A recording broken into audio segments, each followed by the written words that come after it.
డోర్కి అంటే ప్రతి డోర్కి కూడా మనం కలర్ వేసుకుంటాం కదా, ఇంటి కలర్ వేస్తాం గోడలకి.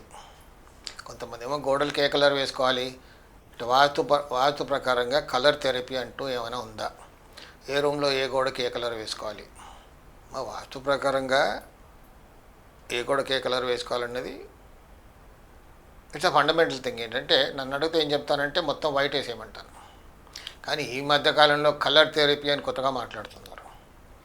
ఈ రూమ్లో ఈ కలరు, ఈ గోడకి ఈ కలరు, ఉత్తరం గోడకి ఈ కలరు, అవుట్ సైడ్ కలర్స్ అంటూ ఉన్నాయి వాస్తులో. కానీ మనం అలా వేసుకుంటే కొంచెం ఇబ్బందికరంగా ఉంటుంది. ఉదాహరణకి ఇప్పుడు నార్త్ ఫేసింగ్ హౌస్కి ఉత్తరం వైపు అంతా కూడా పచ్చటి రంగు వేయాలి, గ్రీన్ కలర్. చూడడానికి బాగుంటుందా? కొంచెం బాగోదు అది. కాబట్టి నన్ను అడిగితే ఏమంటారంటే వాటికి కొంచెం కాలం చెల్లింది. Simple is white colour. White వేసుకొని ఎక్కడో కలర్ కొంచెం బ్యాండ్ అలా క్రాస్ చేస్తే బాగుంటుంది. ప్రతి రూమ్లో కలర్స్ కూడా చెప్తున్నారు. ఇప్పుడు మెయిన్ డోర్కి ఏ కలర్ వేసుకోవాలి, ఏ డోర్కి కూడా కలర్ వేసుకోకపోవడమే ఉత్తమంగా ఉంటుంది. ఎందుకంటే టీక్వుడ్ డోర్స్ అయితే మాత్రం మొత్తం అంతా కూడా పాలిష్ చేసి చక్కగా పెట్టుకుంటే మంచి రిజల్ట్స్ ఉంటాయి.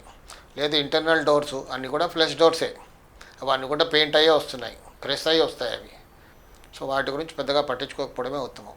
మెయిన్ డోర్కి మాత్రం చక్కగా పాలిష్ టీక్వుడ్ డోర్స్ అవుతాయి. లేదు అది కూడా ఫ్లెష్ డోర్ పెట్టుకున్నాం అనుకోండి, అది కూడా కంపెనీ నుంచి కలర్ అయ్యే వస్తుంది, ఆల్రెడీ లామినేట్ అయ్యి వస్తుంది అది. లేకపోతే మాత్రం చక్కగా పాలిష్ డోర్ పెట్టుకుంటే బాగుంటుంది, మంచి రిజల్ట్స్ ఉంటుంటాయి. ఇంకా కిచెన్లో ఏది వేసుకోవాలి, ఎక్కడ ఏది వేసుకోవాలి, హాల్లో ఏది వేసుకోవాలి, అందుకే అన్నా నేను white is the best colour.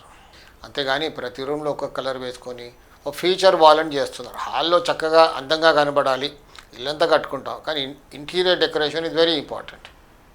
కొంచెం హుందాగా కనపడాలి, లైవ్లీగా కనపడాలి. కాబట్టి ఫీచర్ వాల్కి ఏదైనా లైట్ కలర్స్ యూజ్ చేసి ఏదో ఒక వాల్కి ఫీచర్స్ కలర్స్ అంటారు దాన్ని, ఒక వాల్కి చక్కటి కలర్ అంటే కొంచెం సాఫ్ట్గా ఉండే కలర్స్ వేసుకుంటే బాగుంటుంది. కానీ మరీ డార్క్గా బ్రైట్గా ఉండేది అలా వేసుకోకపోతే చాలా బాగుంటుంది. కానీ ఊరికే కలర్ థెరపీయే, దానివల్లే బాగుపడతాం. నేను అక్కడక్కడ చూస్తాను నార్త్ ఇండియాలో ఏం చేస్తారంటే నైరుతిలో దోషం ఉంది అంటే ఒక రెడ్ కలర్ వేసేయండి బ్యాండ్, అక్కడ ఒక టేప్ పెట్టేయండి, పెయింట్ వేసేయండి అంటారు. నైరుతి దోషం ఊరికే పెయింట్ వేస్తే పోతుందా?